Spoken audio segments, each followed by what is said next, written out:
Ladies and gentlemen, neoliberalism is destined to fail. What matters now is the thing that takes its place. Hello, and welcome to Nightmare Masterclass. My name is David Stockdale. I'll be your host on this excursion into the dark unknown. Was that a spicy enough intro for you? Now, how do I actually start this thing? Well, the first thing I want to say is that we live in a society. I kid society. But seriously, folks, I've been driving myself nuts working on the next installment of the Petscop investigation. Keep an eye out because I'm gonna try and have that video out by the end of the month. But listen, I just saw The Joker and I desperately need to talk about this film. I need to talk about the vacuous spectacle that was cultivated in the build-up to this film's release. And I need to talk about the film itself because it's quite an interesting work, and I feel it's worthy of some serious discussion. I mean, I literally came home after watching this movie and started writing the script for this video. So I'm going to go ahead and jump into it. There's going to be some major spoilers from here on out, so if you haven't seen Joker, stop the video right here and come back right after you've watched it. First off, I think it's important to point out that while the film very clearly evokes sympathy for Arthur, the main character, that doesn't necessarily mean it condones his actions or supports his general worldview. Arthur himself is obviously not someone to look up to. He doesn't have a coherent worldview, and he was never in a position where that was even possible. Frankly, he never really had a chance, and the film makes that explicitly clear. Now, some critics and other commentators had a somewhat irrational reaction to the very premise of this film.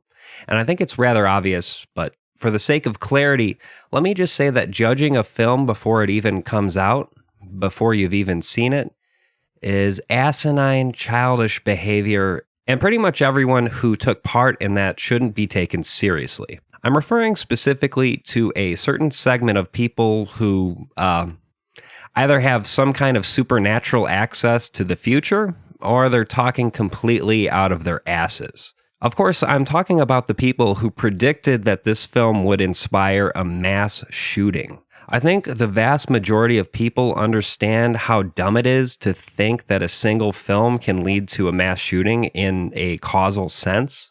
There are a number of factors that lead people to commit violence, and among those factors, I think it's fair to say that certain media, whether it's films, music, television, video games, art and entertainment, these things are relatively low on the list of factors. I don't even really think it's been established from a sociological perspective that these are distinct factors in the sorts of mass shootings we've seen in recent years. But what's most ironic is that this film is precisely about the cause of such violence. It's a sort of artful response to this very reductive way of looking at things.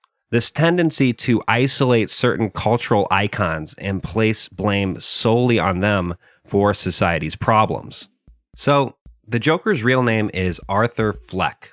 He's already in a pretty bad place, emotionally speaking, when the movie begins. He visits a social worker who routinely checks in on him. It's implied that Arthur was hospitalized for some mental health issues prior to the start of this film, and he's just now getting back on his feet.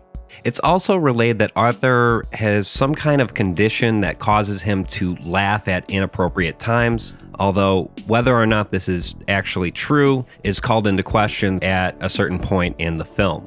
And importantly, the film makes a point of mentioning that Arthur is on 7 different medications to address his mental illness. And as it turns out, the city of Gotham ain't doing so well either. The garbage men are on strike, so the trash is piling up in the streets. A new wave of so-called super rats are plaguing the city. People are having trouble finding work, and businesses are closing up shop. Now, eventually, the social services office gets shut down due to budget cuts, so Arthur loses access to his social worker, and he no longer has a way to reliably obtain his medication. These are not trivial factors in the plot. They directly lead to Arthur losing his grip on reality entirely. Listen, if you think this film is apolitical, I don't know what planet you're living on.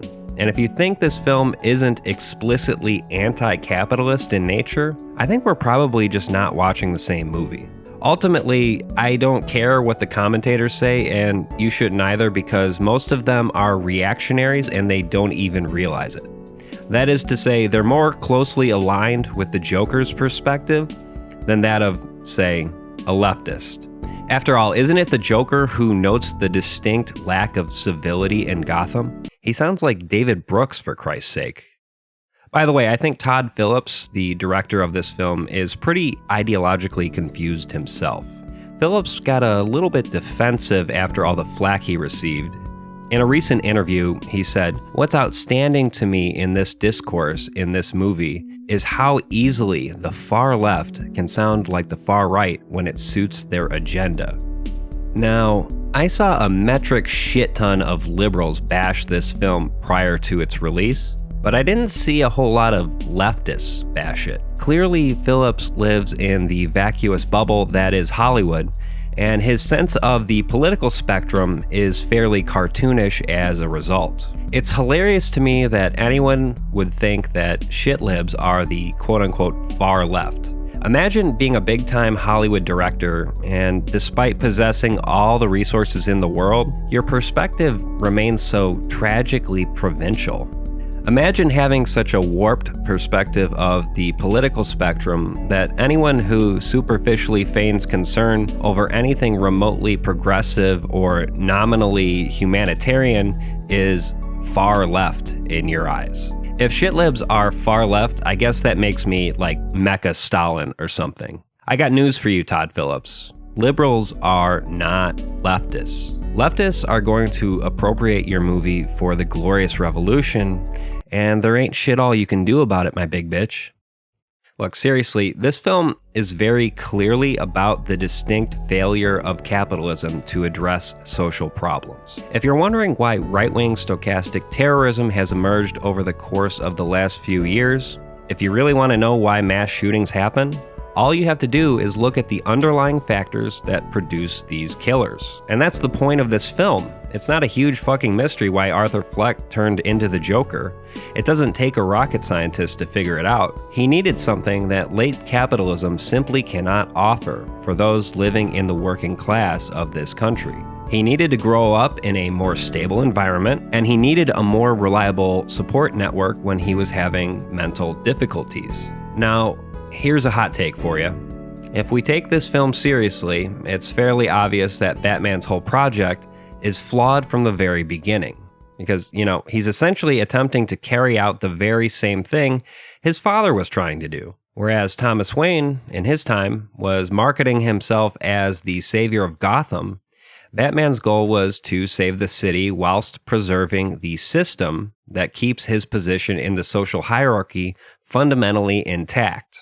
Of course, this depends on what version of Batman you're talking about, but the major takeaway here is that it's a fallacy to assume that one single wealthy man can swoop in and save the city. And, it's not a coincidence that people like Thomas Wayne get to live in a mansion while the rest of Gotham's residents fight for scraps. There are major systemic changes required in order to keep Gotham from falling into crisis time and time again. The major societal turmoil in this film is a direct result of capitalism. As I said at the very beginning of this video, neoliberalism is destined to fail. What matters now is the thing that takes its place. And in my view, it's either socialism or barbarism.